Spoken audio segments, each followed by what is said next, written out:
anything, took a big swing. And big dreams lead to big things, and big swings lead to big rings. Championships on the big screen. Anyone who did anything took a big swing.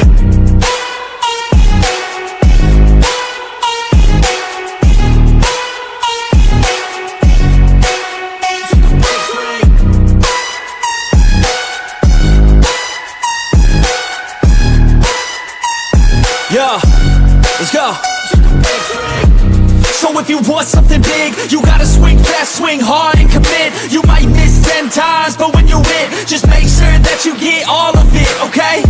People at the top took risks. Investing and testing is all that they did. It's not complicated, it just takes grit. So never give up, take a swing at it. And big dreams lead to big things, and big swings lead to big rings. Championships or the big screen. Anyone who did anything took a big swing. And big dreams lead to big things, and big swings lead to big rings. Championships or the big screen. Anyone who did anything took a big swing.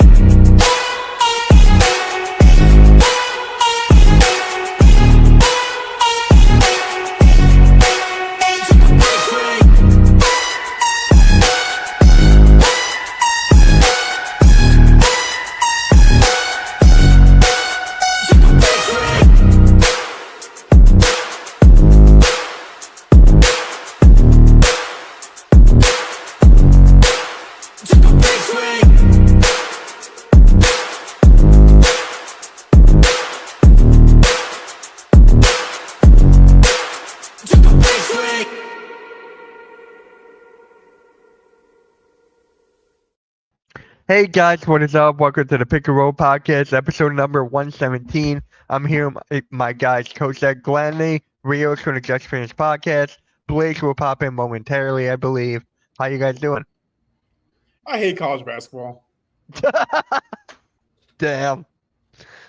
Yeah. I mean, hey, what can you do? That guy caught on fire. God, I forget his name. Walter something. Walter Clayton. Walter Clayton, yeah. He definitely upped his draft stock. Definitely. My God.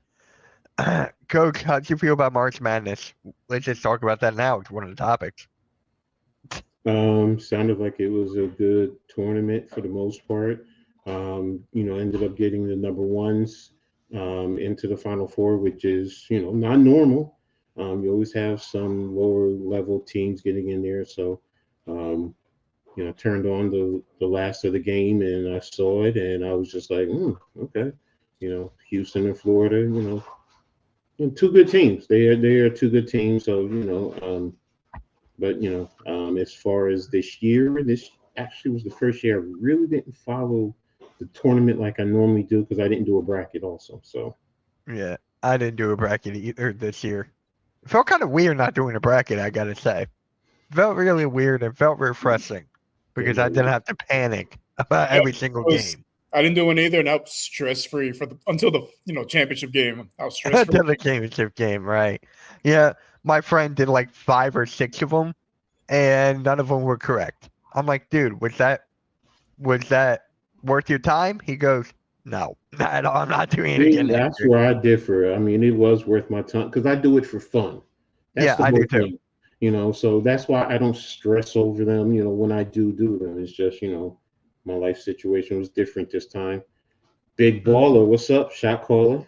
What's up, people? What's happening? What is up, Blaze? We're just talking about March Madness and how Florida won. Damn, how Florida won March Madness. How do you feel about it? Is it Florida or Flo Rida? Flo Rida. Flo Rida. I liked it because it, like I said before the tournament, it introduced me to a lot of new players because, like I've discussed before, I used to follow college a lot closer, but now it's like later in the season I'll catch on to it before Madness. So I didn't know as many people. So I found a lot of new favorites and a lot of, great players from St. John's and from Houston and from Florida and from all these different teams, man. I always wanted, because I'm a big bracket junkie. So yeah. I used to make the big brackets all the time. And I've always wondered like how many times or when will 4 ones make it to the Final Four, so, and there's, like I said last week and a couple weeks before, there's really no wrong way to do it, because if you get a Cinderella team going, then that's the story. Or you finally get, 8 out of the 10 top teams playing in the final 8 or something like that. So it's really good basketball. And it really was. I mean, both Final Four games, you can nitpick if you want, but it was just really good basketball from, I would say, the divisional round down. I mean, going back to before third round, after the second round, when it, all the teams that are lucky they made it were weeded out. And then you look at the bracket, like when you get to the Sweet 16, and it was like no Cinderella. It was like all the big name teams were there. And I like that because it brought a lot of really good basketball. Yeah, I love it. Was it like the second time it's ever happened that all 4 number 1 seeds were in the Final Four? Yeah, what was it, 93, 2003 or 93 or some shit like that, a long time ago? I think it was 2008. But yeah, second time ever something happened. 2008, I think. Yeah. It's insane. We got great basketball. We got to see Cooper Flag, and there's a lot of people on ESPN saying like Cooper Flag have one of the greatest. Got me a Cooper Flag rookie today. Why? Because it was in a box of cards that I opened. Ow. I was like, you're not. And Coach Ed might like this one. I'm not a big women's basketball fan, but this is my new favorite women's basketball player, Juju freaking Watkins. Or ACL, man. And I'm a guy who has a penis who likes women, so I'm gonna say it. She's cute. Her commercials are great. And she's fluid on the court. She doesn't look like a lot of women's basketball players. It's like the baby giraffe syndrome. They don't look as coordinated. She looks so fluid, so coordinated. She's adorable. She doesn't seem like, too, I don't know. I don't know her that well, but I like her game. Too big-headed and cocky. Yeah, she's level-headed. It seems like more of a level-headed. Yeah. Now we'll see how that goes as she goes into the WNBA and becomes one of the best stars in the world, which I'm pretty sure she will. But I was happy to get the Cooper Flag too, because that's the only card I really wanted out of that. I got a Dylan Harper also, so I'm hoping he does well. Hey, there you go. I don't. Yeah, so shout out to Coach Ed. I got my Dylan Harper rookie before he gets drafted. But here's the guy I think that we'll be talking about a lot more in the future, and this is the guy from Duke. That rookie, that freshman, Malu, he just looked so dominant. He looked like a man among boys, like he was playing, like he was a college kid playing with high school kids or something. And it's like Joel Embiid back at Kansas. Yeah, exactly. Great comparison, because Embiid had that same form back in Kansas, where it's like, man, this dude looks like he's playing in a league below him, but he's not. And this dude, I think that dude's going to be really, really good. Mm-hmm. He's going to be a top 5 pick. Got to remember how he pronounced his name. Develop his offensive game a little bit and pack on some more muscle. Yeah, but is he coming out? I don't think he's coming out. I think he's coming back. Yeah, he should be back. I thought he was getting drafted this year. I didn't hear him declare for the draft yet. I think he's maybe not back. yet. Maybe not yet, but I think he's coming back. Tell that to all the Sixers fans that want him. Tell that to all the Sixers fans. A lot of fans are going to want him once. I mean, especially if he comes back next year and does the same thing. Plus, a lot more people will know him. Plus, he won't have Cooper Flag over his head, as the man. So he can maybe be the man for the next 2 years if he sticks around. Yeah, this Duke team is going to have like a couple guys getting drafted this year. It kills me because I can't stand them, but I respect game. Yeah. Rios and I were talking. Watch that Cooper Flag, right? He will get drafted by the Wizards, and he will be like, "Nah, I'm going back to Duke." He should not go to the Wizards. This dude played on a South Sudan national team when he was 16. Just like Embiid. I mean, Embiid just started playing basketball. You go back to Luka too, and Luka playing professionally when he was like 8. Did you see Luka's return to Dallas? Yeah. Oh my God, that crowd. I never wanted to leave, but Nico Harrison, that's just a war crime that man committed. That's a war crime. Now it's like who the Lakers add next year? Jokic, KD. There's already talk of both of them. I'm seeing all these Joker in Lakers uniform shit. And I got to take on that when we get to it. But yeah, we'll definitely talk about that. Cooper Flag is like, no way. Like, We're not talking Yeah. about Cooper Flag. We're talking talking about. about I gotta figure out how to pronounce his name first. Yeah, I don't want to butcher his name. So I don't want to butcher his name either. He's from the Sudan. It's Kamon Maluak, maybe. I Malawak? still can't pronounce his name. Well, we will get used to that name because I think he's going to be a star. Yeah. Actually, let's just go to hold on. I just had the question here of the day. Where did it go? Oh, here it is. I think you guys will pretty much get this one. Which NBA player almost quit basketball to become a garbage man, only to then go on 3 NBA championships and 3 MVPs? Karl Malone. No. He's a mailman, not the garbage man. I know. I know that. I don't know if you guys. If I hear it, I bet you I'll remember it once I hear it, because I think I know the story, but I can't. The name's on the tip of my tongue. I can't think of it. Yeah. I think I've heard this story before. Yeah. It's not. He played for the Detroit Pistons. No. The Celtic. Okay, it's not him. Okay. Is it Larry Bird? Yeah. Oh, shit. Larry Really? Bird. What the hell? I just took a wild guess. I'm wrong. I was thinking something else, so I will I sit would corrected. not have guessed that one. Technically, Broken Bell Network got it first. So, Larry Bird almost quit to be a garbage man. Let that sink in. Back then, they all needed to have backup plans and real jobs. Glad he did it, because him and Magic saved the NBA. Yeah. That whole rivalry definitely saved the NBA for sure. I really like that take. All right. Now we're into the. That's so funny too, because I was just speaking to somebody about, and it was about Bird and Magic, because we were talking about the greats, our greats, or our 4 Rushmores, and I was like, well, of course it has to be Bird and Magic, because they saved the NBA. Yeah. You know, and we had our debate, because I said I'm not putting Jordan on mine. So, and he looked at me like, what? I'm like, yeah, you said it's mine. So, Bird, Magic, yeah, I have to put them on there. I have to do Wilt, so, and I have to do Kareem, but that's me. But you can respect that. I mean, I can see where you're coming from. Right? That's respectable. Mm-hmm.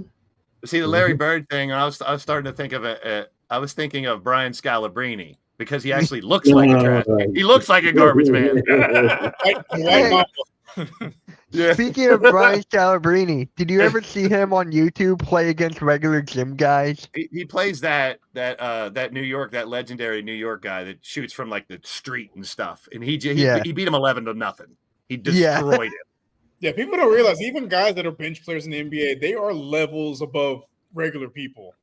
Basketball, like they don't get it till they witness it in person. I was at the 24-hour fitness a few years back, and DJ Augustine was there. A lot of people didn't know who he was. I know who he was. I was like, "Hey man, can I be on your team?" I didn't want to lose. When you're on his team, how good this dude was, and DJ, he's not no scrub either, but like still like a lot, not super well known, but like just straight dominated those guys. And I didn't want to be a fanboy. I knew who he was. I just kind of played it nonchalantly, but I also wanted to be on the team because I didn't want to lose. Were you on his team though? Yeah, I was. Oh, okay, great. So you won. So there you go. Easily. He did all the work. All I had to do was just pass him the ball. That is just He was crazy. basically Game 6 Jordan out there. Oh my god. I just gotta ask, how were they guarding him, trying to guard him? They couldn't. So what were they trying to do? Double him? Oh, like a lot of these guys who were playing, they were, younger than us. Because, he's in his 30s. I was in my 30s also. But these guys are in their 20s, and they think, they were the shit. They thought, these old heads can't beat us. Yeah, they learned a valuable lesson that day. Damn. He looked like Game 6 Jordan out there. I'm like, oh, okay. And they're like, damn, man. We're like, where'd you play? Oh, yeah, I play for the Orlando Magic. Oh, wow. So, anyone have any rants to go on right now, or we could just skip right to the next topic if you guys don't have any rants? Well, my rant will be the next topic. As far as rants, you don't want to You Houston? No, I guess my own, not really a rant, more like a little bit of gloating. I remember before the Yeah. season started, I said the Rockets are winning 50 games. Maybe not you guys, but like everyone else I told that too. You're crazy. What the hell are you talking about? They're not going to be anywhere near the play, especially Spurs fans. Oh, the Spurs are winning, they're going to win the West. They're going to be 50 game winners. Yeah, y'all picking in the lottery because y'all suck. We're picking in the lottery because we have own Phoenix pick who missed the playoffs.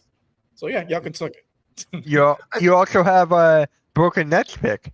Them too. I think, and I disagree with this take, but I think that the way people look at the Rockets is there's no top tier super duper star. They got a bunch of really great players, a couple looking to break out, but you can't be like, there's no LeBron, Luka, KD. There's no top tier guy, arguably right now, but you don't need that. That's the argument we've had for the past 2 years. The Nuggets and the Celtics are teams that had started Celtics, arguably. I mean, you could say Tatum or Brown, but I don't put them at the elite top tier. I put them just below it. Yeah, they're all-star level players, but you wouldn't consider them like mega stars. Like they're not, franchise-changing players. They need, a good supporting cast. But I think that's what the problem with people going into the year for your team we're looking at. They're looking at it and go, well, where's your all-star? Where's your guy that's going to close out the games? Where's your guy? And they're all starting to emerge. Amen Thompson and Sengun and all those guys are there. But I think the reason that people don't put them on a higher level is because they don't have that top tier, one of the best players in the league type of guy, but which you don't really need anymore. That because a lot of people, they don't really see the Rockets because they don't, for good reason. They weren't very good for years after Harden, so they didn't get a lot of primetime games. So not the average fan hasn't really seen these guys play unless they're on TNT playing against like the Lakers or somebody. But now that there's more eyes on them, especially with the playoffs, they locked down the number 2 seed, and there's still like 6 games left in the season. So I think there's going to be a lot more eyes, and I think they'll probably get in the public perception a little bit more respect. Yeah.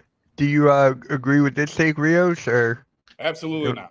I don't either. I disagree completely too. I think they have a nucleus. It's just like there's no like shining name that's going to jump out at you and say that's the guy that's going to carry you. So I'll put this explanation. I've seen it in the last 2 games, and like him or not, LeBron James is almost impossible to stop in the postseason. Correct. And that's what we're about to see. We're about to see him start doing that. And now he has Luka on his side with him that can do the same thing, take over a game and do that. And I think that's where people are looking at Houston like, who's that guy going to be? Who's going to be the guy they go to at the end of the game? Who's going to be that guy that's scoring 30 every game in the postseason? We don't know yet. There's 3 or 4 players that could be that guy. And then there's all the rumors about, well, next year they're going to add KD, and then they'll have that superstar with all the great players. And I don't know. No, I have people that are close to the team, and those are just rumors. That's just national media rumors. They want to see how this young nucleus performs in the playoffs. If they make it to the Western Conference Finals, they are not messing up the chemistry. They're going to look to develop these guys even further. And that's what I like to hear too. It's like your team hasn't been anywhere near a championship for years, so you should be happy just making it to the Western Finals or just before that. That's humongous based on where you came from last year. Exactly, the last few years. And look at the average starting age of the roster. Everyone's under the age of 23 except for Dylan Brooks, and he's still in his 20s. Yep. Their starting 5 is all under 23 except for Dylan Brooks. Yeah. Sengun, I'm telling you, where is he now? Where is he ranked? Like, what, 15 to 20? I think this offseason he'll crack, like, closer to the top 10. He's he's definitely getting to it. After this year, last year I was Sengun. I thought he was going to be the breakout guy, but after seeing this year, I think it might be Amen Thompson. I think Amen Thompson might be the breakout guy. I think he's going to be like the superstar of the group. I think Jalen Green and Sengun will be all-star level players, but I think Amen Thompson, he's going to be like a superstar, like mega star. Like that's why to go against my argument, I don't really think they need to go get a KD because the more you play together, the more you become a better unit together over the years. And you get to know your players a little better, and those players do develop. Let's go back to the argument we talk about every week here on this show. These are babies coming into the league. And like you just said, almost all of them under 23.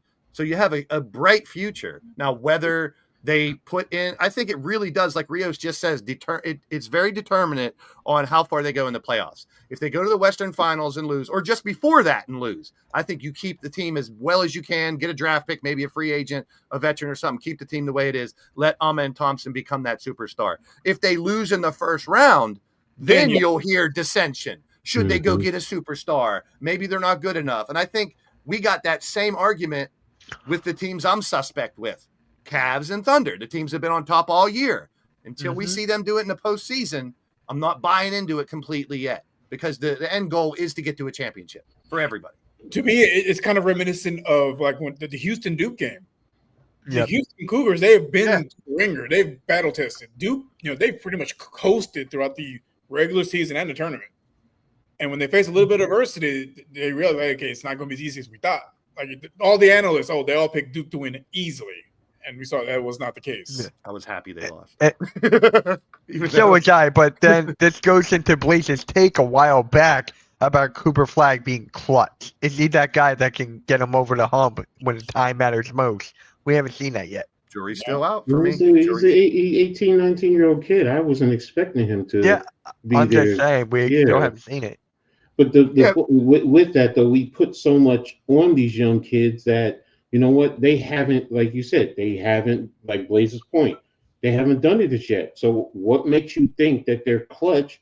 Not saying they can't be, but why are people think because they're the projected number 1 overall draft pick? What's up, Leaf? What's up, Leaf? How's it going, man? No, I mean, you got to earn that. So Michael Jordan had to earn it, and when his moment came at Carolina, he hit the clutch shot, and that's where it started to begin. So Cooper Flagg, I mean, I know he's the projected number 1 overall draft pick. I get it, but the Atlantic Division. Oh, we got Houston. No, we got Houston here. We got Houston. I really think Cooper Flagg should come back another year. I really do. I mean, I don't think he's going to, but it depends. I really think it depends if the Wizards are. It depends if Wizards and Utah are the number 1 overall pick. It depends. Yeah, but don't they have to decide before that? It's coming up close now that they have to make. Am I correct, or I think the draft lottery? When is it? Next month? Yeah, I thought it was next month, and they have to decide this month to. I don't think you wait for the lottery and then decide if you're going to declare or not. I was joking because I didn't know. Oh, okay. I'm sorry. I was joking because the Wizards suck and so do Utah. I mean, I'm still thinking with his skill set, he could be a very valuable NBA player. He's not like, I don't like comparing or looking at their play in high school because you're playing against kids that shouldn't be. Some of them that just wanted to be on the basketball team, or they have no goal of continuing their career in basketball into college or anything. They're just want to be on the team to get laid or something, or just to sit on the bench and be cool, have a uniform. You can't really compare that because you're talking about 5 or 6 players way up here, and then all the rest of the high school players. Well, Leaf, the toilet papers can come up here too. I mean, you're a fan of the toilet paper, so hey. Let me stop letting you, my brother-in-law. Love you, Leaf. Love you, bro. Well, technically, their team is. Wait, are they lower than us, or I don't even know what team Brooklyn Nets. Right now, you're projected, I think 6th, and they're 7th, if I'm not mistaken. I thought we were 5th. Or I know they're behind you. Yeah, I saw that last night. Who's I'm a tangerine. Who's a tangerine? He says that for the Knicks. He's like, so who am I, the Rockhead or the Clover? I know he's a Rockhead. Why am I a Clover? No, he does because he thinks you're a Celtic fan. Oh no, you're a Sixers fan. I'm an NBA fan, brother. I just got my postseason up behind me right here. I just realized that. Oh wow. Well, at least the top 4. I mean, there's more in there. We've already been investigated. We already have. For what? So, resting healthy players. No, I'm being sarcastic. What are you going to investigate them for? So what? Tank.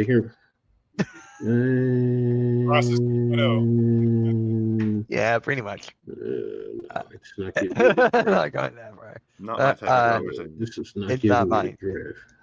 All right. So next up, Dwight Howard gets inducted to the Hall of Fame along with Carmelo Anthony. Shaq's gonna walk him up. Shaq's Yeah. walking Dwight Howard up. Mhm. That would be hilarious. That's actually happening, right? That's what I Oh heard. wow, I thought he was just trolling. On that, but deserving? I think very much will be. I think I said it like last week or 2 weeks ago. I said that Dwight Howard should get inducted because of his time with the Orlando before all the back Mhm. injuries. He is Here's a the thing about champion. Dwight Howard, though. You could inject him into any NBA team, and he's still good. It's 5 and 6. Yeah, Philly is 5 and Brooklyn is 6. Yay, we're garbage. Yeah, Deserve it. I mean, yeah. during his time with the Magic, he was one of the top 5 most dominant players in the NBA. I mean, his Magic upset the number 1 Cavaliers when LeBron was there. I mean, the guy can play, man. He deservedly so. He was a force on both ends of the court. Yep. It's just those Yeah. back injuries, they took a toll on him, but he was a force. Even in his brief time with Houston, he was still a force on both ends of the court.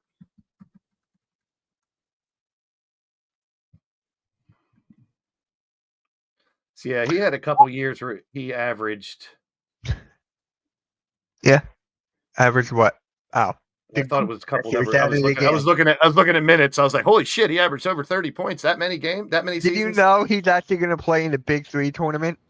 He's actually going to play in the Big Three, and Nick Young is his coach. So he pretty much averaged a double his whole career. Yeah, Yeah, he was Because one of his the- first 4 years, Lakers, of course I do, Sixers, Chad. Of Lakers, course I do. or his last 4 years. I'm sorry, he didn't. But every year before that, 18 all the way back, he's had at least 10 rebounds a game average for the season. How many times did he win Defensive Player of the Year? 6, 7, 8, 9, 10, 11, Twice? 12, Twice? I think so. I think He has it a was- career average of 11.8 rebounds a game. And it's just, I mean, honestly, if him and James Harden could have found a way to coexist, they could have won at least one championship. yeah, They could have found a way to coexist, but I mean, that's just the James Harden experience. yeah. Same with the Dwight Howard experience too. How many teams has Dwight Howard been on? Lakers, Sixers, Wizards, Hornets, Hawks, Rockets, Magic. Yeah, he's gotten around. Yeah. Oh my God, what is that? 6 teams? 7? So his first 8 years were with the Magic. Yeah. 2, 3, 4, 5, 6, 7 teams. 7. Crazy. I think the biggest knock on Dwight Howard is just not the greatest. He was on the Magic. He was the best player, but he wasn't the best of leaders. Very immature when it came to the Rockets. You got the immature Dwight Howard. You have an even more immature James Harden. It just wasn't a good recipe. I think it took him a long time to finally grow up. Huh? I'm looking up the Hall of Fame class right now. Did you look at when you got Melo? You got Dwight Howard. Yeah, here I got it. You got Won the Defensive Player of the Year 2008, 2009, 2010. Yep, Dwight Howard is finally in after he got snubbed for the 70. I forgot about that. I forgot about that. What should've team did you say he played for again? What's that? What teams did you say he played for again? Lakers, Sixers, Wizards, Hornets, Hawks, Rockets, Magic. 18. Okay. 7 teams. Okay. He had 2 stints to the Lakers. Yeah. I forgot he even played for Philly that 1 year. Yeah, he played for us for the 1 year. He's a Guess how many champion. games? Guess how many games he played that year, Mitch? 69. You got it. Congratulations. Hey! 59 2 years with the Lakers and the Sixers back to back. And you know who else got snubbed from the 75th team? Tony Parker. Tony Parker didn't make it either. It still kind of bothers me a little bit. He's one of my favorite point guards of all time. Hey, Ron Jeremy. Haven't seen him in a while. Jeremy, what are the odds? Talk about What are the 69. Ron Jeremy comes back into the. It's been like a year or so since we've seen you. I know, right? Billy Donovan is going into the Hall of Fame. Yes, Is he going in because of Florida? I As the think head so. coach? Yeah. I think that's what he's getting in for. So for the WNBA players, you got Sue Bird, Maya Morris, Sylvia Fowles, coach Billy Donovan, contributor Mickey Arison, and longtime NBA referee Danny Crawford. Wow. Danny Crawford. And the 2008 USA Men's Olympic team. You know, one that's not going to make it, Scott Foster. There is a guy that he will not make the Hall of Fame. He would not. I don't see him ever going into the Hall of Fame. I don't see it. That'll be my 13th reason he makes the Hall of Fame. Yeah. Oh, yeah, Chad. He did play for the Pittsburgh Sixers. There you go, Blaze. Yeah. What is up, David? What is up, man? But yeah, the Hall of Fame class is good. I can't wait for that. It's one of my favorite times of the year, seeing these guys get inducted. I just want to be at the NBA Hall of Fame. I haven't been there yet. That's one of my bucket list. I want to get to the NBA Hall of Fame. I already saw the MLB Hall of Fame. I was there. So. Oh, okay. I mean, it's a drive for you. It's a hop, skip, and a jump, really. I know. Yeah, you're closest out of all of us. Right. Right. No, I'm closer than he is. Is he? Oh, okay. I'm in North Jersey. I'm in South, yeah. Mm-hmm. So to get to Massachusetts for me, it's like maybe 3-4 hours. Yeah, that's about right. It's like five hours for us, 6. Mm-hmm. Oh, So, okay. yeah, that makes sense. That makes sense. So, all right, Blaze, you ready? Really? Okay, go ahead. I'm sorry. The Nuggets. Oh wait, go ahead, Coach. Go for it. No, I was joking. I said you're closer to Philly than I am. Yeah. Niggas fired. Drive in Texas for 6 hours, you're still in Texas.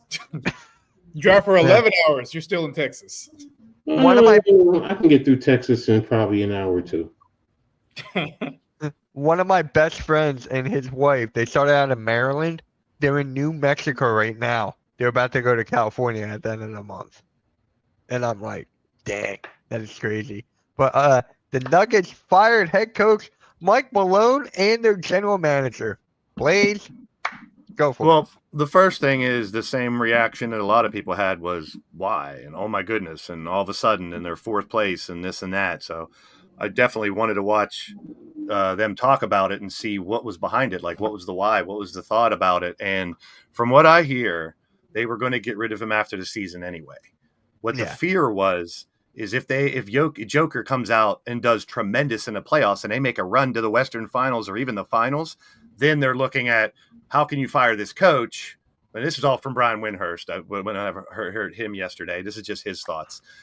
He thinks that's part of it, that if they do make a run, it's going to be more difficult to get rid of a coach when you just made a run to the finals or the Western Conference Finals or whatever, which is still a stretch. But, they're not playing well right now. So they figured strike while the iron's hot, get rid of him now while they're on a little slump.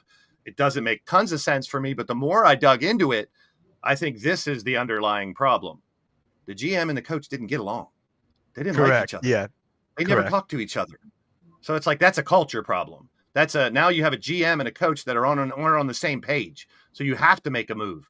And from what they were saying on ESPN yesterday was this is a proactive move instead of waiting, because then it's a little tougher to fire the head coach if they make a run. So I kind of understand that, because the big question was, why do you fire a coach when you're in 4th place, when you just won a championship 2 years ago? It's like, so the questions were out there, and that's part of it. Here's another part. I think they're doing it to keep Joker in Denver, because all the talk, look what happened. As soon as the talk was the coach and the GM are gone, all this talk about where's Joker going in the offseason starts. You see him in a Laker jersey. You see him here. You see him there. You see him here. He's going to go here to play with Luka. He's going to go there to play with this guy. And it's like, I think, and I don't know the entire story, just from what I saw, it's damage control. It's get rid of him now, because and we got to take care of the GM too, because these two aren't getting along. And it's a whole culture shift, because now you're going to add a new GM and a new manager to manage them on the court. That's a huge shakeup for a professional team right before the playoffs, which is so weird. That's why everyone's like, for the first day, all I saw everyone was like, why? But now more of it comes out, makes a little more sense to me. I mean, he's still a well sought after coach. I mean, I just think that the the Cinderella story wore off. It just doesn't work there anymore, because you don't make a move like this unless it's something serious, unless it's something that was an issue behind the scenes. And obviously reading more into it, finding out that these two didn't, it's not like your GM and your manager aren't getting together and working together. That's a problem for an organization. So they figure, while we still have Joker on the team and not wait until after the season and then just rehaul the whole team, let's try to keep Joker, get rid of the management. And I'm sure, which comes with any team, the superstar is going to have, some kind of input or say on what direction he would like them to go. Whether they do it or not, it's a whole different story. But I think this is a move to save the future instead of, like I said, I don't know the whole story too. I'm just talking from what I learned the last 2 days after hearing this from them talking on TV. So dissension within your GM and your manager, do something before you lose your franchise player and, who knows what else. So I think it's trying to fix it before it falls apart worse, I guess. But when you have someone like Joker, I mean, does he have the supporting cast he had 2 years ago? No.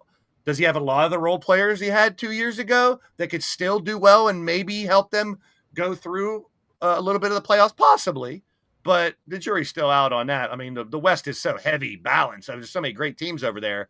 It'll be tough for them to make a run. But let's go back to the guy we're talking about. What has he been doing recently on the court? Even when they're losing and not doing well, he's tremendous. Like, the dude could put one arm behind his back and probably still get a triple-double. So I'm torn between this because I want the Nuggets to play their best ability and make that West even more competitive. But when you just lose your manager and your GM, I don't care who you got on your team, that's going to be tough to pull it together. Because you see the other day, yesterday or last night, Jokic has the damn whiteboard on the bench drawing up plays. Now, is that a good thing to have a player that was willing to do that? Yes. That's the coach that should be doing that.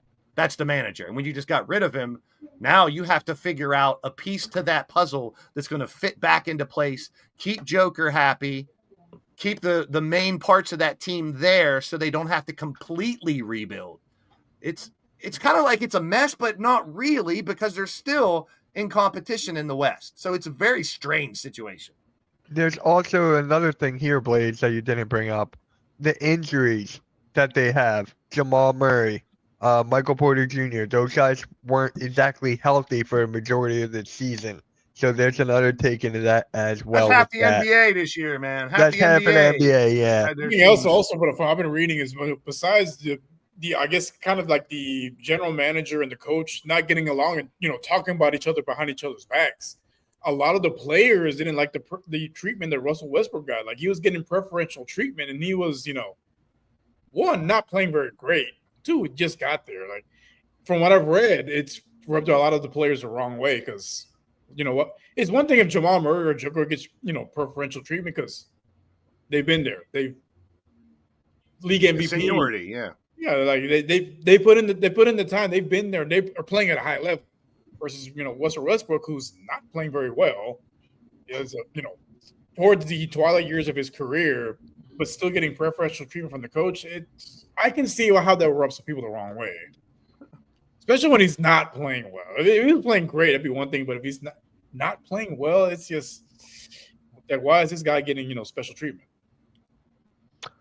And then, Coach, if you want to go, then I'll go after you.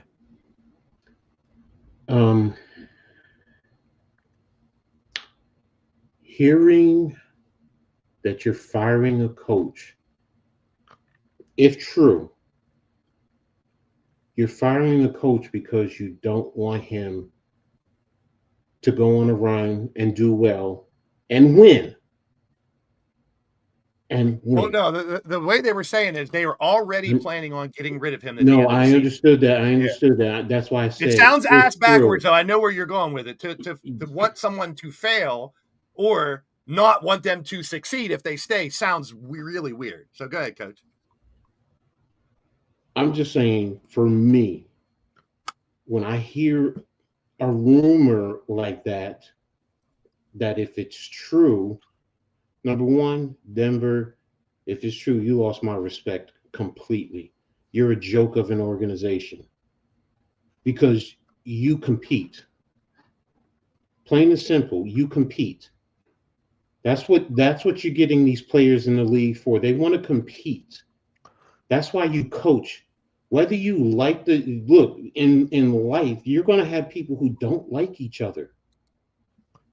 But I you think work it's more together. I think it's cracks in the pavement. I think they saw the cracks in the pavement and they're afraid. They got a great coach and a good GM. They're just not working well together. And I don't think they fired him just because of that. I think this is, from what I know, which I don't know everything, this is something that's been building up. And if they didn't make the playoffs, he'd have been gone day one. So they're getting rid of him at the end of the season. That was just from Windhorse's take as what he was thinking. I get that. Then that's what I'm saying. I'm with you on it. I would lose total respect if that's the only reason they're getting rid of him. First, also, why even put this story out there? As a journalist, because that was my other point. As a journalist, if you don't know it's true, then don't put that out there. That's something you don't put out there. You just don't, because that's an attack on the integrity of the sport. I'm sorry, to me it is, because you're saying that, well, if the coach does well and they go on this run, then you have to keep him. Now, I'm like Blaze. I don't know all the facts, but I'm just saying, to put this out there, that's a slap. As a journalist, that's a slap. Why are you putting that out there? Because you just want to get takes. You want clicks and all that other shit. Excuse my language. And if it's true, then that's a major discredit to the sport of basketball and everything that we have ever, as athletes, as coaches, that we have ever been trained to do. It's to compete and try to win. Forget all that other stuff. If y'all don't like each other, you know what? Then y'all either need to work it out, or guess what? Yeah. At the end of the season, look, we just don't get along. We fire. Even if you win a championship, one of them got to go. One of them got to go if it's that bad. But you do it at the end of the season, not now. This is why I'm saying this is a joke, because you're doing this now, and because he's supposedly giving Russell Westbrook preferential treatment. Every coach has a favorite player, and they do give special treatment to him. Sorry, they do. Any coach who says no, he doesn't, I treat everyone fair. Yeah, you treat everyone fair to a certain level, but everyone, there's a certain level that they're in, and you give certain people a certain amount of autonomy. And if he can pick up the system, whatever it is, he can be the leader, he can hold guys accountable. I don't know why he likes Russell Westbrook more than anybody else, but that's the reality. And you just got to deal with it. And if you've been an athlete, you know that stuff is going to happen. Yep. So, you know what? Right now, you let it play out. To the sports writers who put this out there, me, as a journalist, no, I wouldn't even do it. I don't care. I don't care unless I have the facts. I know for a fact that is true. Then I report the truth. But a rumor, you're a joke of a reporter. I don't care who you are. I don't care if it's Stephen A. or anyone. You put that out there and you don't have all the facts. You're putting out rumors. Then as a journalist, you're failing to do your job completely. Because like us as fans and trying to figure out, we don't know. So we're just going to go on what we're saying, what we're hearing, and what we're reading, and we're going to comment on that. It to me is just. So like one of the things that they did bring up yesterday was the dissension between the GM and the coach was that Malone wanted to succeed with the veteran players and Booth wanted to go with younger talent. So that was, I guess, one of the things that between the two. I think there's a lot more to it. Definitely, yeah. If your GM and your coach doesn't get along, that can be a problem. But I really think, from what I know, because like Coach says, we don't know all the details, and I don't think we really need to. I think there's more to it. Otherwise, they would have done, like you said, Coach, win or lose, they get rid of him at the end of the year. Exactly. Let the season play out and then get rid of it. So I think there's more to it. I don't think we're privy to really need to know, but I'm a benefit of a doubt type of person. I think that the culture was so disoriented there that they had to make the move now. That's what I take from it. Like, otherwise, why not wait till the end of the season?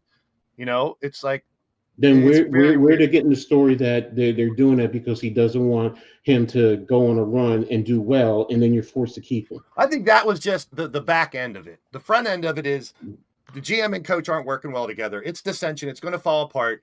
The big what if is if we don't get rid of him now and we do make a run, will the fans revolt against us because we got rid of their coach that just took us to the Western Finals? I guess I could kind of understand that. I don't agree with it, but I understand where they're coming from. I just think there's a lot more to this story than we know.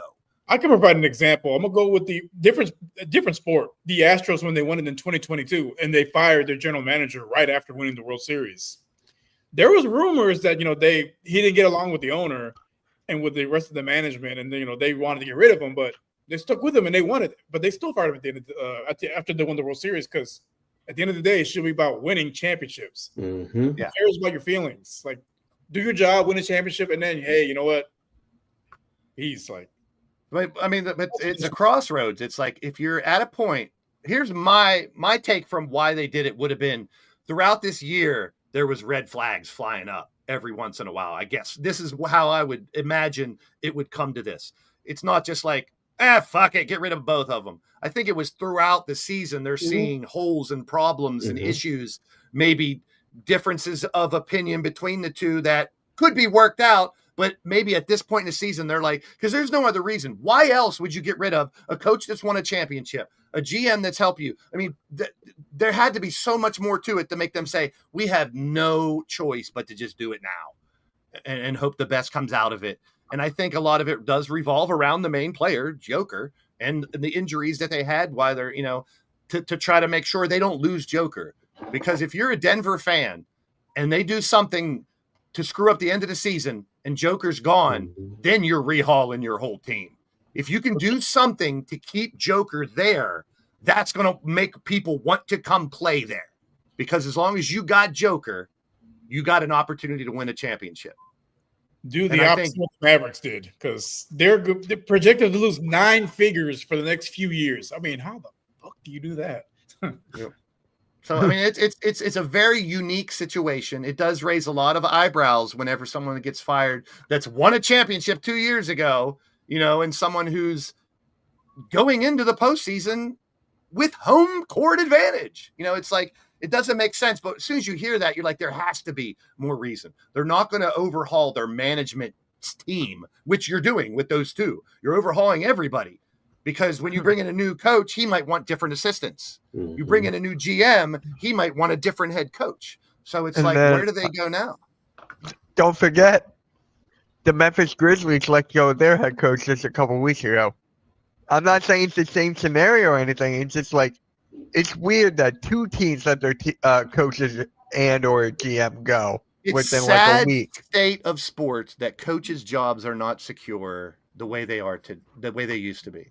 And that's just my opinion. It's just like the turnover in coaches in every major sport is absolutely ridiculous to me, because some of those times you get a coach come in, have to take over for players that he didn't draft, players that he didn't bring in. And then if he fails that first year, he's gone. Like, how is that his fucking fault? Like, sometimes I think it might be, but overall the amount of turnover we get I can't really speak for baseball, but football and basketball, I can speak for. The amount of turnover in coaches year to year is just, I'd like to really I've never looked at the numbers, but I'd like to see like every year, how many teams lose their coach. In football, you're probably losing anywhere from 5, average of 5 or maybe 6 coaches every year. That's insane to me, because of the amount of work that a coach puts in to try to make their team successful. I don't think it's fair to a coach, unless it's extenuating circumstances, to give them 1 year to do it.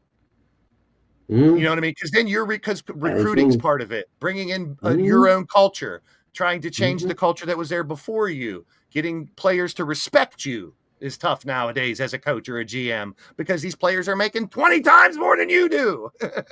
So it's like, I get it. It's frustrating, but it's just, I don't look for the answers. I don't want the answers. It just boggles my mind how teams are so quick to be like, Just get a new coach. Fire the coach. Mhm. Fire the coach. You know, we didn't make it where we should have gone this year. Fire the coach. Like, I get it. That's where a lot of it stems from. But is that always the first answer? It's crazy. Yes. I can tell you by our fan base, Blaze.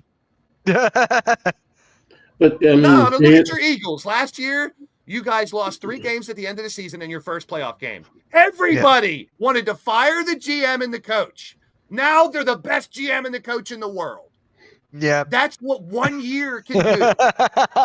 Like, what are we doing, people? Is the respect for coaches completely out the window now? Or are they that interchangeable? Blaze, I'm going to tell you, yes, Sickening. it is. Because, I mean, even at the youth football level, seriously, or youth sports level, you have parents who are attacking coaches. First of all, these coaches are volunteers, and they're out there coaching your kid and helping your kid get a love for the game. Now, I'm not talking about the ones who abuse their authority. I'm talking about those who, you know what? It's hard. They make bad decisions sometimes. You lose a game. Okay, but that's the problem. We don't have respect for coaches. We don't have respect for certain elements in leadership, especially in sports, because it's all about the winning. And I get it. It's all about the winning, but it's not about, you said it earlier, about the culture. It's not about the culture. It's not about true development. Blaze and I can go back to and Rios can go back to the year where quarterbacks came in and you sat a year or two before you saw the field. Yep. Because you had to learn the game, and you've lost that now because everyone wants to win so fast.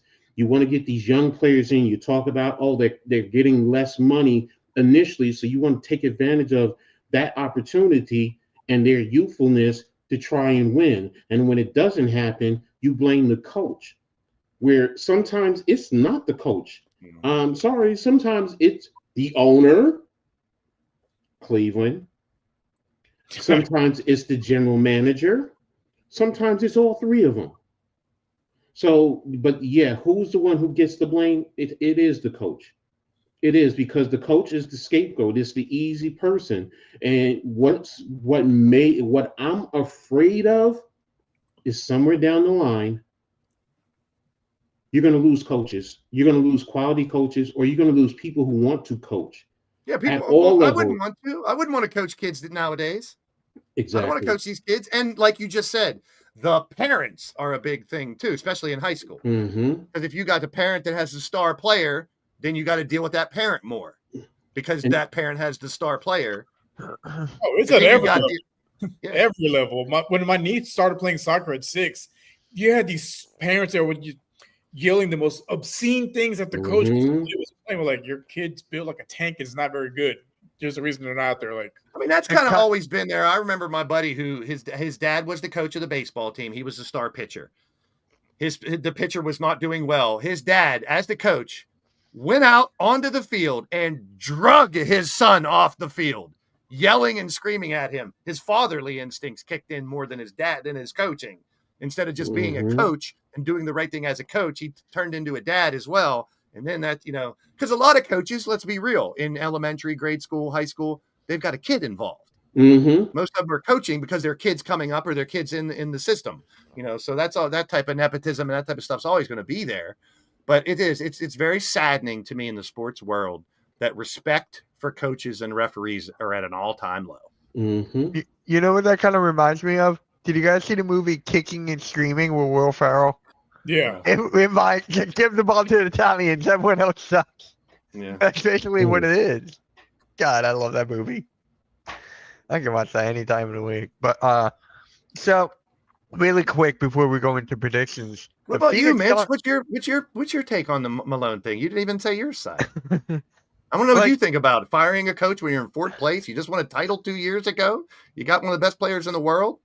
There had to been more to the story. There definitely had to been more, like backstage, like in the locker room, no communication whatsoever. The players were not liking it at all. And Jokic, you could see him like on the bench a couple weeks ago, or a couple games ago rather.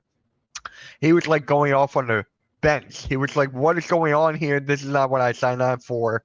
And then that was when they made a move. I just can't stand when there's like a superstar, that kind of talent. It was like, I don't want you here. You're gone. I think that's what happened with John Moran and Taylor Jenkins. John Moran's stats were down this year.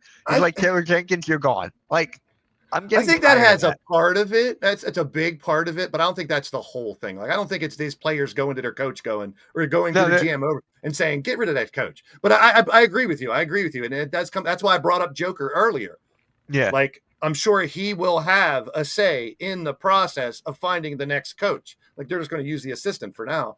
But, you're hearing all these rumors now on why wouldn't you want to go coach Joker in Denver with a team that just won a title 2 years ago and shitloads of talent. So I expect a lot of coaches would want to go there. But, like, here's the thing I'm thinking of. Like, you got a GM and you got a coach. Like Coach Ed said earlier, you got to make that work. If they're not getting along, find a way. But if it's just consistently and it seems to be getting worse, I think that had to be what it is for them to step in and be like, we can't let this get any worse. We're going to lose players. They're not going to play here. No one's going to want to come here. They're going to go to the coach and hear one thing, go to the GM and hear something different. And that's a problem. It's like, and then the player's like, who do I go to? Do I go to a coach or do I go to the GM? I'm hearing two different stories. So I think before the building crumbles, they're trying to save it, like I said earlier. And I'm just gonna say this really quick, and then that's the end of my take on it. Mike Malone is fired. He's not gonna be a great coach for every single organization out there. Like, Sixers fans want Mike Malone. This team, the Phoenix Suns fans, probably want Mike Malone over there. It's not going to work. There's no guarantee. Thibodeau and the Knicks. Thibodeau and the Knicks. My point exactly. It's not going to work for every single team in their situation. So to me, it's just like, I'm excited to see where Michael Malone ends up. Same with Taylor Jenkins. I have to believe. I could be completely wrong, but I have to believe. I have to believe, but I could be completely wrong, that the Nuggets tried to mend this fence throughout this season, and now they're fed up. That's kind of the conclusion that I have to draw at this point. That I can't imagine that a corporation that would see a possible issue with the GM and coach never sit them down all year or never try to mend it. I have to believe that they tried things within the year, and now that they're on a little slide right before the playoffs, they lost 4 in a row, that they're like, we might have to act now instead of waiting. Yeah. And it's a strange situation. Yeah. It was an accumulation of things over the last couple of years, and I think it finally came to a head this season. Yeah. But like we're all saying, there's more to the story that we're not going to hear, and we just got to move on from it. Yeah. So let's move on from it. I wish TRL was here. His Phoenix Suns got eliminated from the playoff contentions, and now the fans are in an uproar. What will be the first move that they should make? For me, it's Bradley Beal. That's any possible. But yeah, if they can, it would be Beal, I would say too. But it's going to be KD. It's going to be KD. KD's going somewhere else after the year. It's just a matter of where. Just a matter of where. It could be Philly. It could be Houston. It could be LA. It could be. There's a bunch of places it could be. It could be Dallas. There's already talk of teaming him up with AD and Kyrie. I would not mind that. Like, honestly, I would not mind that. It's a hell of a big three. I like all three of them. It's just. KD still has a lot left in the tank, I think. I mean, and he's never been he's been a great player for a long time, but it's like, look at his big threes he's had, and none of them have worked. Go back to Houston, then go to the Nets. Everywhere he's gone, he's had a big three, it seems. You know what I mean? And D-Book seems like the one that's going to end up staying there, but he's the one that I would love to see go somewhere. I feel so bad for Booker. So bad. I love his game. It's not just because he's a Kentucky boy either. I love him. I've always loved his game. Smooth game from top to bottom. And to see him have to deal with this shit for the past 3 years that mess. And you got to make a move. You got to. I mean, there's no way. Like, let's talk about the Suns and the Sixers right now going into next year. Both teams dealt with big injuries. Both teams dealt with futility this year, not making the playoffs when they were supposed to be in contention to maybe run for a title if they're all healthy. That didn't happen to either team. So it's like, how do you fix that? I think it's two different scenarios. I think the Sixers come back bringing everybody back and trying it again. I That's think what the I think, Suns. yeah. I think the Suns are going to look to overhaul it, and I Big think time. Book will stay. But I wouldn't be surprised if KD and Beal are gone. But I mean, getting someone to take Beal's contract is going to be tough. I mean, and the Rockets have their pick. So And we go back to what me and Coach have talked about for so long. Let's start paying these people off of their performance, not what we think they can do. That's the biggest problem in sports, I think, right now. Is you're going to sign someone for a 5-year contract, hoping that they're going to do that for the next 5 years. Mm-hmm. And it just doesn't always work out that way. I heard I forget who it was that said it. It was on NBA Today earlier today that they would love to see contracts in college. You come into in college, you sign a 3-year contract. That means you're staying here for 3 years with an option for a 4th. And you give them contracts like professional athletes get contracts. When you now recruit this freshman, you're gonna sign him to a 1, a 2, or a 3-year contract with an option for an extra year or whatever. And that's going to matter. Like I wouldn't pay someone in 3 years. You don't know what's going to happen. But if you can get them locked into a 3-year contract, I'm not against that. I mean, I'm sure there's a lot of details need to be worked out, just like NIL and all that, and the transfer portal. But I think that would help a lot if they're going to be signed into contracts when they go into the NBA. I think we should be able to hold them responsible for a certain amount of time in college now. But do you do that to the other students? Do you force them to start into a contract? Yeah, everyone should be in a 1-year contract when they go into college. The bigger players, obviously, the bigger players would be in to try to get more money for a longer haul, and they would try to get a bigger player. The colleges would want to lock in that player for 3 years instead of 1, because then as a college, I'm the guy running Duke. I know I got Cooper Flagg for 3 years now instead of just 1. Now I can plan ahead. Now I can get merchandise. You take out the transfer portal. Well, that can still be there, but that's got to be in the contracts. Like after a year or 2, can you enter the transfer? It has to be part of the contract. But that's what I mean. They have to stay with you more than 1 year. Basically, what you're saying, but that takes the transfer portal in a sense out of the equation. Yes, if he's a 3-year contract and there's no transfer portal clause in your contract, he's stuck there for 3 years. There's no transfer portal for that guy. Now, if he wants it, you got to put it in the wording of the contract. Because right now, it's kind of weird because they should be treated like professionals because you can't hold them accountable for anything right now. They can go to a different team if they want. They can quit if they want. They can go into the pros early. And we're not talking about every college player because every college player isn't going to be an NBA player. Well, see, I'm looking at college, not just basketball. I'm looking at football.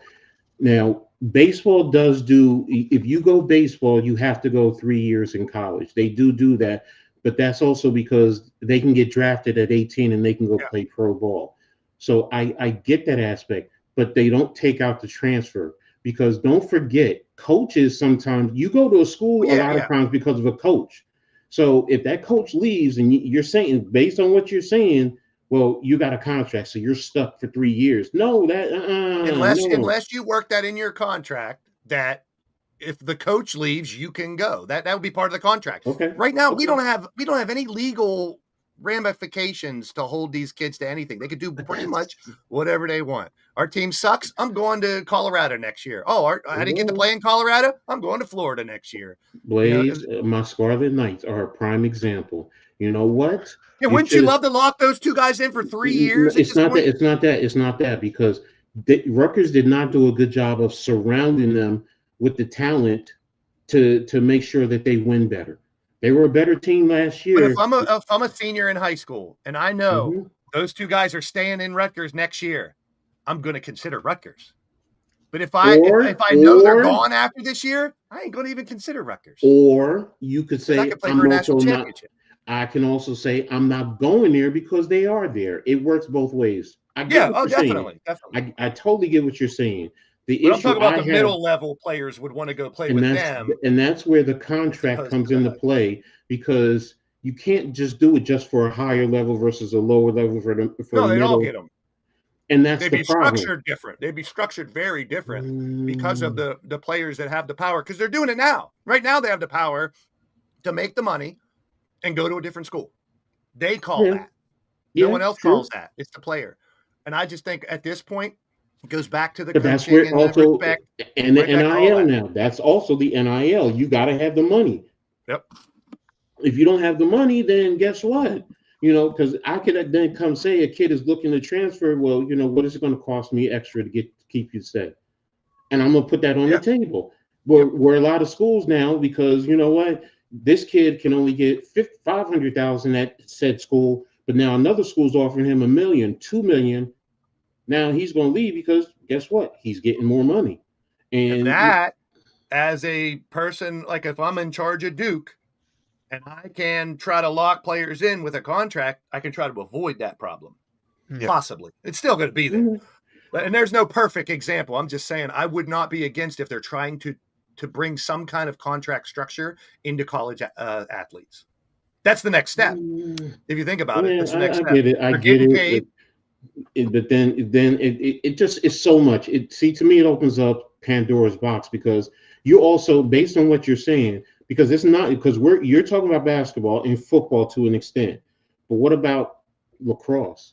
Yeah, I'm what mainly about just talking hockey? about basketball. Exactly, but that's I'm the mainly point just talking about basketball. But that's the point when you talk about contracts, especially sports contracts, because now it's like it's a little, and especially at a college level, because don't forget, football pays a lot of the bills for a lot of these schools, where these other sports, they're getting their contracts because of the football program. So I get where you're going with the contract, but it's like, okay, you're locking these kids in, and they're just now getting the benefits of the money that for years when we were in school, we would have loved to have just a little bit of that money, just a little bit, where now these kids are starting to benefit, getting paid off of their name, image, and likeness, because the schools have been doing it for decades. I'm going to say not centuries, decades. So, and to me, when you talk contracts, yeah, I get it. People say they're professionals to a certain extent, but some of these kids who are going into the physics labs or whatever, or physics department or whatever, they're going to school because of that, and they get parts of the grants that are there, but then they can leave. So I say I get it. There's no exact science to it. I'm just saying, if they hard. would try to bring some type of contract true. to the sports to try to alleviate the issues, I wouldn't be totally against it. But it would have to have shitloads of regulations. And you would have to have the wording in your contract if you're going to want to transfer. If you don't, or, if you want that wording in there, it's got to be in there. So if I got a kid coming out of high school and he locks in for 3 years and he doesn't say anything about the transfer portal, tough shit. If he comes in and says, hey, I want to be able to transfer if coach or if I change my mind, put it in the contract, put it in the writing of the contract. Simple as that. Now you have a legal document to back up this kid who, we're talking about millions of dollars, but you're also talking about the top tier in college, but there's thousands of other players in college that aren't going to any professional league. Right. It's a slippery slope, but I think we've talked about NIL and transfer portal needs more regulations. That could be one of the ways to help it. Mm-hmm. All right. So let's just get right into predictions for tonight's games, even though it is what it is. The thing that's wild about the West is that that middle pack in the West can totally flip-flop in the next couple of days. Yeah. Oh my God. Literally, someone can go from home court advantage to the play-in in the next few days. It's pretty crazy. Good game, Knicks and Pistons. I'm gonna go Detroit on this one. I'm going to Knicks. I think Mitchell Robinson. He's out, right? Yeah, Mitchell. I think OG, and I think one more person is Josh Hart. I think are all out. Yeah. So I'm going Detroit. I'm going Detroit too. Rios. Detroit. Got it. Cavs at the Pacers. I'm going Cavs. Pacers are hot right now. Pacers at home. They're really hot right now. Oh, now you're actually making predictions instead of all away teams. I'm going to go every other. So every other. Okay, that's different. Rios. And I'll take Atlanta over Brooklyn. No, I'm going to go Cleveland. Yeah. I'm going to go with Atlanta over Brooklyn. even though I need Brooklyn to win. But Atlanta. I'm going with Atlanta. Yeah, I'm gonna go with the Hawks. Coach. Yeah, Atlanta. Atlanta. All right. Pelicans at the Bucks. Bucks. Bucks. I'm Yeah, going Bucks. Ooh, Minnesota and Memphis. Minnesota. ooh. We're going Minnesota. That's gonna be a good one. That's gonna be fun. That's gonna be a very fun game. Huh? I'm gonna go Timberwolves on that one. Yeah, I'm going Timberwolves too. I'm going All right. Memphis. Oh, you're going Mem- Oh, I like that. Okay, there's no right or wrong on this pick at Mhm, all. mhm. Like there's not. After This after game- tonight, there will be a right or wrong. I'm just Yeah. looking and I'll be wrong. And I'll be wrong. I'm looking forward to Jaws celebrations. Is gonna be Oh a my good shot, it's gonna be God. a grenade. The grenade was great. That was bazooka. great. Oh, I Yeah, missed that's that good. one. Oh, I missed that. Damn, I gotta go find it. It was just But- a grenade. I know, but I missed it. But all right, guys. So there you go. Episode 117 of the Pick and Roll Podcast. We'll catch you all next week. Make sure you guys hit that like, hit that sub, hit that notification bell, and yeah, we will see you guys next week. Peace, guys. Have a good one.